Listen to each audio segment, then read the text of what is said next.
Thank you and good afternoon. You know, it's a very interesting situation. I'm not supposed to be here. My colleague is supposed to be standing in for me, and I'm actually here standing in for him. This happened by accident because that's what my day has been like, But 1 year ago, a little over a year ago, we were in this very same room, actually having the launch of this project. So to put it in perspective, that year, the previous year, that is as of March 31st, 2014, and Sanjay was also in that room at that point of time, we had said that our target was to scale 1 million people in year 13-14. And people laughed at us. Okay? And then we said we're actually going to announce that numbers, but guess what? Our next year's target, that is till 31st of March 2015, our target is 3.3 million people, and we need help from bright young people to help us chase a goal of 500,000 numbers in the textile space. So that actually led to the creation of a team with the IIC and the University of Chicago, and of whom 5 are in this room. 4, of course, are from the original team. 2 of the team are no longer here, but we have Jeremy, who actually worked on that, and Shirley, and Karthik, and Ayesha. In fact, this morning, I was standing in for a meeting for Ayesha in the Ministry of Small and Medium Industry, because that meeting was set up when this wasn't planned. And of course, we have Anup Gulati, who actually led the team. I have also Sampada and Anuj from the NSDC team here. And just to share with you that they have done fantastic work. They will explain what they have done.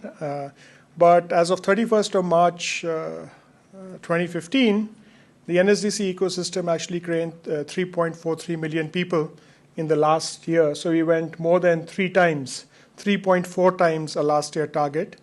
And our target for this year, which is 15-16, is around 6.06 million. So that's the type of scale that we are doing. In the textile space, a lot has happened, and we hope we can actually enable that to accelerate. But really want to thank Sanjay for first initiating this, the entire team at the IIC and the University of Chicago, and the Secret 7, right? Okay, that we had here through our own project. And I know that almost all of them have enrolled into a course for higher learning. Some with fellowship who have told me. I think the others have got fellowships and not told me. Right? But wish them well. We hope we can continue our association with this group and take it forward. Thank you for looking at NSDC as an entity there. When we started last year, we had not initiated the sector councils that we had got. We now have an active apparel sector skill council. We have an active textile sector skill council. And I think this morning we have sown the seeds of a horizontal sector skill council in the KVIC, or having semi-verticals in the other space, I don't know. But Ayesha, we are signing the MOU with KVIC, so that's something which you're going to see happen. And again, when you joined the NSDC, there were 42 employees.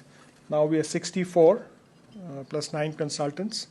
So that's the group which has changed this. Our real job is to get people to work with us to set up scalable, profitable social businesses that skill people. Again, 31st of March 2014, we had about 180. No, we had 168. We added 48 last year. We plan to add 120 more social enterprises this year. Last board meeting held on the 20th of July. We approved 25 new partners, which was the amount that we did in the whole year of 2011 and 12. So that's the type of exponential thing I'm saying. I'm saying the reason of sharing these numbers with you is that it is possible to scale exponentially in India if you have the ecosystem in place and you focus on three things. And the three things are very interesting. It's execution, execution, and execution. All rest is waste of time. So I'll leave the team and ask you to continue this presentation forward. But thank you very much for the opportunity. And I wish all of you and the other two groups also all the very best, because you have laid a foundation for not only in the DMIC and in the solar energy field, but also in the skills space as well. So thank you. Thank you, Mr. Trinoy, for those kind words. Hi, everyone. My name is Shirley, and I'm a member of the IIC-NSDC team. And for today, we're going to be talking about the work that we did within this past year, some of the challenges that we faced, and some of the lessons that we've learned. So this is just a very quick overview of what we're going to go through. I'm going to be talking to you about our background, just the context of the textile and apparel industry and the approach that our team took towards tackling this problem. Then I'm going to be talking about some of the examples of the initiatives that we've done, and then I'm going to hand it off to Jeremy, who's going to speak more about the impact of the initiatives. And Jeremy will then finally talk about the key challenges and the lessons for the future. So let's first talk about the background and approach. So our problem statement that we were given at the beginning of the year was to facilitate job growth in the textile and apparel sector. So I know what you're thinking. Why did they pick this sector? Why did they pick job creation? So to give you guys a little bit more context, the textile industry employs around 45 million individuals across India, and it's the second largest employer right after agriculture. In addition to that, it contributes about 4% to the GDP, and it makes up 17% of industrial production. And finally, it contributes to about 11% of foreign exchange. There's a really huge sector that there's a lot of room for innovation and growth. Not only is the textile industry very decentralized, but there's a lot of different types of stakeholders that our team have had the opportunity to interact with. So there's a lot of different ways that we could go about attacking this problem. So how did a team of 7 originally go about attacking this gigantic goal? We realized early on that given that none of us have any specialization background in textiles except for Mr. Anup Gulati, we realized that something that was very important early on was to develop models that were not only, fully fleshed out ideas, but that could also be passed on to other stakeholders in this industry. Because after the year that we ended, we needed to make sure that these ideas would be sustainable and could be passed on to future stakeholders. So our approach was to catalyze pilots with 4 new skilling models with diverse partner organizations. Now I'm going to talk to you about the interventions that we did. This is Ayesha speaking to sewing machine operators in a factory in Gurgaon. We did a ton of work this year. We ran in 50 different directions, and I think the best way to categorize the kind of work we did is through these 4 buckets. The first being company-specific initiatives, the second being local cluster initiatives, the third being state government initiatives, and finally, national initiatives. And part of the reason why we are working across all these 4 different levels is as previously mentioned, there are many different types of stakeholders in this industry. And at the beginning, we didn't really know who was best to talk to. Should we talk to government people? Should we talk to industry leaders? Should we talk to training providers? Which ones make the most sense? So we just decided to do all of them. The first one is company-specific initiatives. So when we originally started this kind of work stream, when we were thinking about it, our goal was to develop a working model that would be specific to companies. So when I talk about companies, I'm talking mainly about export companies that export their products. So companies that export their products to the US and Europe, they're one of the most organized players in the textile industry. And as we were speaking with these industrialists, we realized that a lot of them already knew that skilled labor was a problem. It's not news to them that attrition rates are very high and that they're constantly in need of finding more individuals as manpower. So given that, we were trying to think, okay, how can our team add some real value? And some of the ways that we've identified are below. One is with the performance management system, in which we've helped improve the productivity of about 3,000 sewing machine operators. And the second one is helping a carpet manufacturing company in Panipat develop a skilling school. Okay, in the second bucket of local cluster initiatives, our goal was to address skilling shortages within the textile and apparel clusters.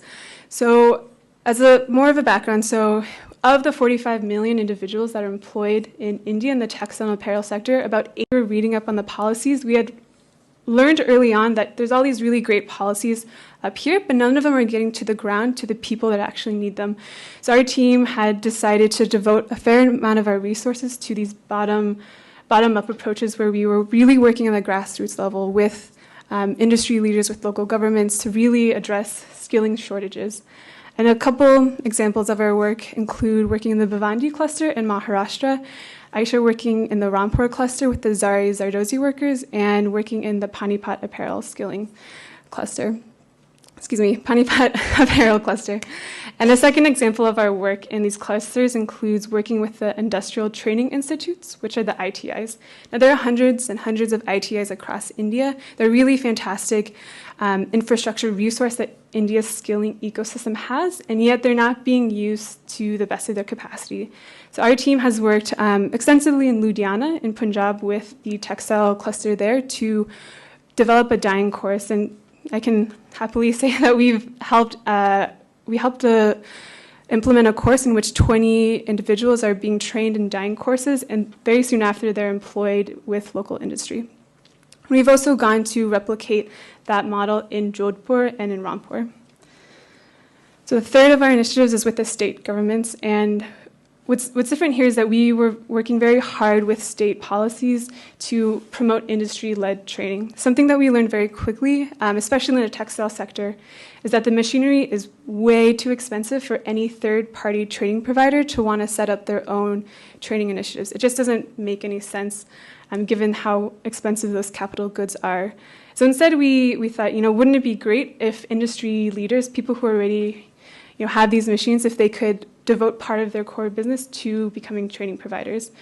And it's a good idea, but then at the same time, there's a risk involved. And how can we incentivize these industries through state policies to promote them to become training providers? And we had done work with the Punjab Skill Development Mission and with the Maharashtra Skill Development Mission and with the Confederation of Indian Textile Industries to get this off the ground. And the last of our buckets is with national initiatives. And Dilip mentioned this earlier with Ayesha's work with KVIC, but the goal of doing national initiatives is to address some of the more systemic barriers in this industry. So things like labor laws, things like lack of funding. Ayesha's done a really good job with her work with KVIC and helping better utilize the resources that KVIC has under its wing, such that NSDC and their partners can utilize that training infrastructure. Another example of our work in the national initiatives bucket is with the DDU-GKY MRD scheme, in which Jeremy and I are working with Mr. Santosh Matthew and his team to better think how can the DDU-GKY scheme better support training providers. And finally, one of the initiatives that falls under the national initiatives bucket is the labor market exchange with Karthik, which Karthik has spent a lot of time this year working. And we have, this is a screenshot from the labor market exchange.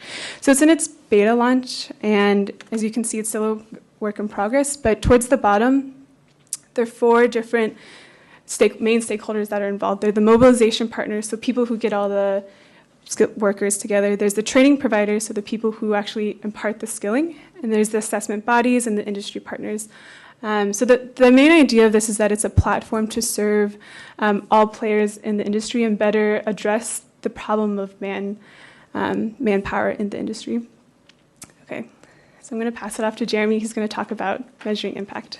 So now that we've talked to you a little bit about what initiatives the team took on this year, we want to move to starting a conversation about the impact the team had. We think for our team especially, it's really interesting and important to think about impact because the model that the team was working under was really non-traditional. The team essentially ended up functioning like a risk aggregator this year. And what I mean in saying that is that we were able to reach out to a lot of different partner organizations, see what ideas they had but didn't have the manpower or resources to implement, and then try to do a small trial on their behalf. And then if it worked, that organization could take it forward and have a great model for scaling it up and increasing the number of people trained. And if it didn't, they would have a big loss averted in the sense that they wouldn't have devoted resources to something that wasn't going to work in the first place.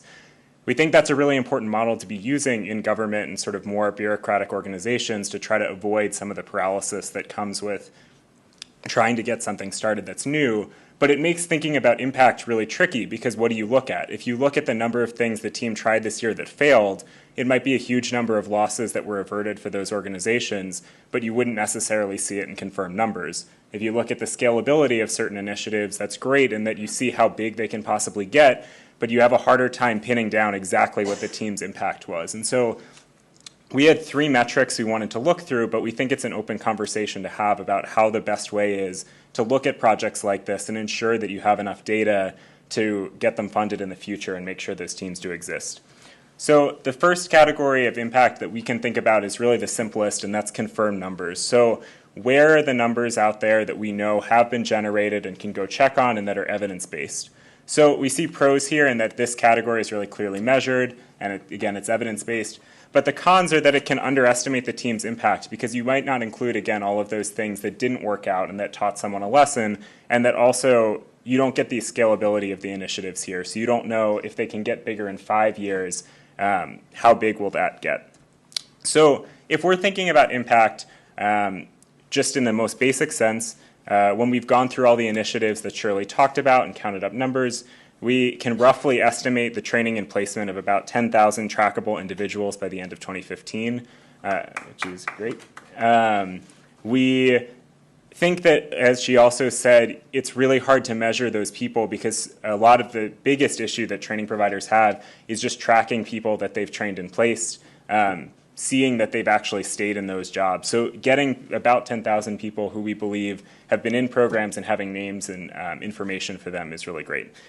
We also think that it may not be the best way to even think about what the team's done, though, and so that's where the second piece of scalability comes in. So the pros here are that you can really capture the ripple effect of the team's work more reliably. You can see if there's a model that really didn't have time in 1 year to be scaled up massively but is about to. That's captured here. But again, the cons are that you have to rely on these estimates of future impact and belief that the partners that we've cultivated this year are actually going to take those things forward and introduce them into their work streams. The second one that I think is really the best example of being scalable is this model for ITI upgradation that the team has created. So ITIs are industrial training institutes, as Shirley mentioned, that exist all around the country, but many are in a real state of disrepair where they're not being used to train in an effective way. So the team initially started in Ludhiana by trying to build industry-government partnerships to revamp the machinery and courses that were at these ITIs to be much more to the industry's liking.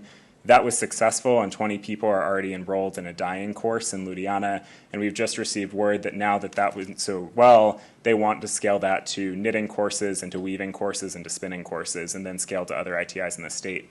The same model then went down and is being implemented in Jodhpur, and actually one of the Jodhpur district magistrates that we spoke with said that this was a real copy-paste model for him, and he could see it just going to a number of the other districts around him and really scaling up. So we think that as long as that's well documented, it can serve a real purpose for a lot of ITIs around the country that really want to think about how to bring stakeholders together to upgrade their facilities. And the last piece is obviously the labor market exchange, which while in its beta launch is not that far along in getting people directly trained and placed, all the infrastructure is there, and once the site is actually in full launch mode, a lot of people can be placed into jobs they wouldn't have otherwise had the access to beforehand.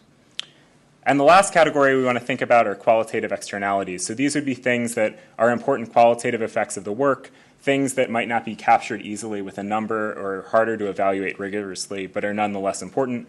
So some examples that the team has worked on. One is making scheme information more available to companies and people who want to apply. One of the biggest things we've heard this year is that companies or training providers who are interested in applying for government funds simply don't have the manpower to read through all of the regulations and think about what's the best way to do my application to make sure it's accepted.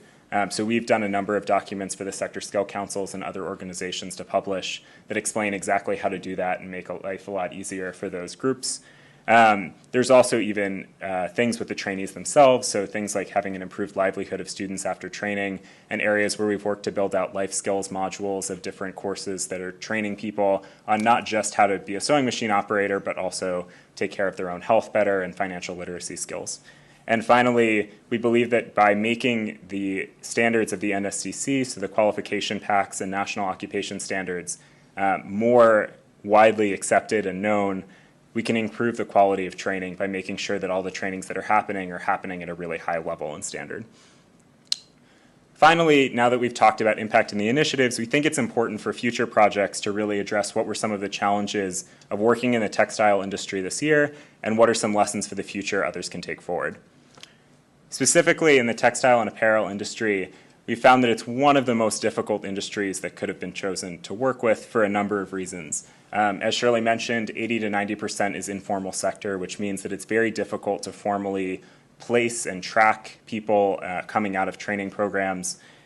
The industry attrition is massive. You're talking about 75% a year turnover in a lot of firms, where they're essentially replacing their whole workforce. And so there's a real incentive against investing in training programs when it feels like the neighboring company is just going to poach the people that you train. Migrant labor is a big part of the industry, especially from the eastern states like Bihar and UP. A lot of the people working in the industry are moving far from home and from their families to work in it, and so have an immediate incentive to get out if something is to go wrong or if they're not being paid enough. Wages are relatively low, which only helps further that uncertainty about staying with the industry, and the training costs can be relatively high, like we spoke about, because of machinery. The industry is extremely old and often averse to change. And finally, it's highly decentralized. As Shirley showed before, there are clusters all over the country, and it's highly diverse. You're talking about people running spinning mills, weaving mills, apparel factories, the works, and handicrafts as well. And so because of that, we think that brings us really nicely to the first lesson from this, which is really being careful of thinking about a top-down approach to working in the industry. Because there's so much diversity and because the industry is spread so widely, it's hard to design one single approach that will fit a knitting firm in Ludhiana and also an apparel house in Bangalore, or a small handicraft manufacturer. Instead, what we've tried to do throughout the year is work on bottom-up approaches and identify an individual company cluster or state, identify what are the specific needs there, and then think about how that can scale to other locations and which locations are most relevant to scale to.